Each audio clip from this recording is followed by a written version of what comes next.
Sandwich lovers, this is what you deserve. So I recently went to Subway and it was honestly disappointing. I paid $14 for a 6-inch sandwich that was not so great and tasted like dirty socks.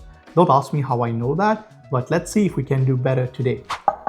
So you're going to need 340 grams of bread flour, then 2 grams of instant yeast, add 7 grams of sugar, 4 grams of salt, give your dry ingredients a quick mix.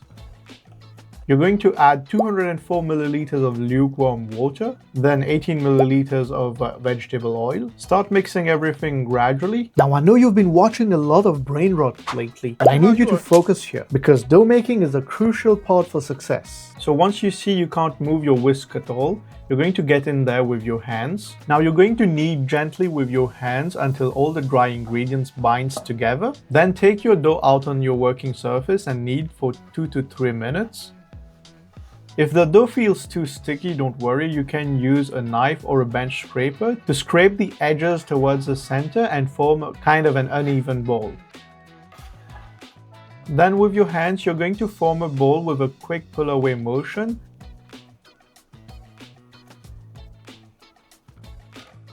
Grease a ball with some oil. Whoops, that's too much oil. Let's get rid of a bit. Grease the sides evenly.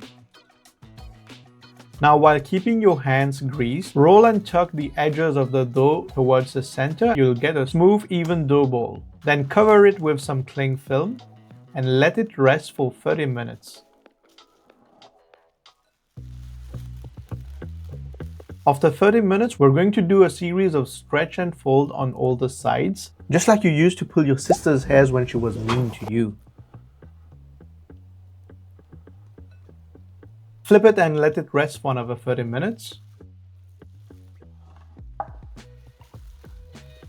After that, you're going to take your dough out on a clean surface, shape it to an even dough ball again.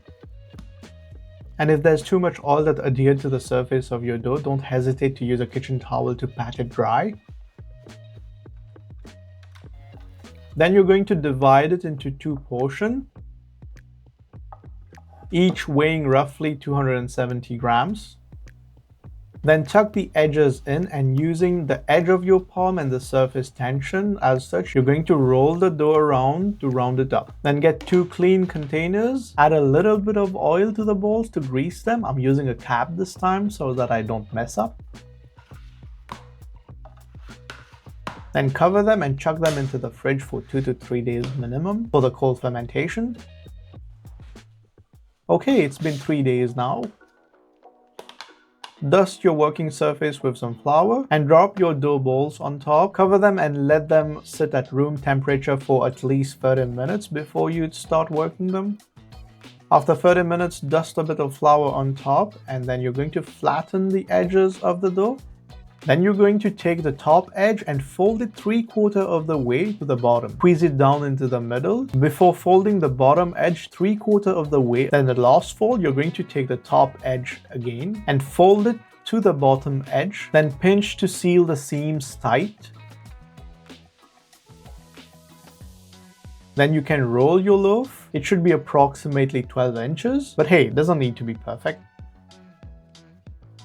Then repeat the same process with your other portion. Fold, press, seal the seams, roll it out, then lay it on some parchment paper or a proofing cloth if you have one. Then you're going to let them sit at room temperature for another hour. After that, brush some water on top of your rolls. Then the sesame guy strikes again. Sprinkle some toasted sesame seeds generously on top. Pat it down to make sure it sticks. Then transfer them to a baking tray lined with parchment paper. In my case, I'm using only parchment paper because I have a steel plate in my oven. Don't forget to score them how you like. You can get creative here.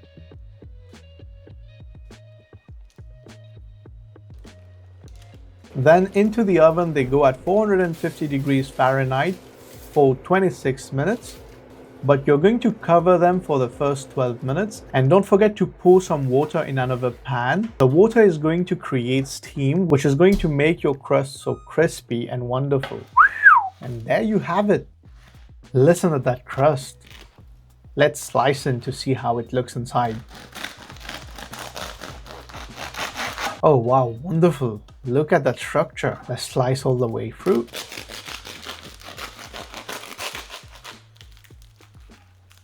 Well, now all that's left is to make a sandwich. I'm gonna hit the bottom with some everything sauce. Then a crispy chicken breast with some Swiss cheese on top. Some veggies to appease the gods. The OG Sriracha sauce. A bit of ketchup, because why not? Let's hit it again with that everything sauce. Oh wow, you always know it's a good sandwich when you have a hard time closing it.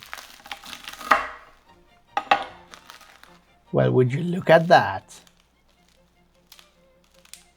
So let's get into the numbers now. All the ingredients to making these two loaves ended up being 70 cents. Excuse me, what? 70 cents? I didn't even realize until I was making the breakdown, guys. Which brings us at 35 cents for a 12-inch roll. Now let's talk about the sandwich. I use a quarter of a chicken breast, which is extra meat usually at Subway. And with the rest of the ingredients, we have a 6-inch sandwich loaded up, which cost us $1.60.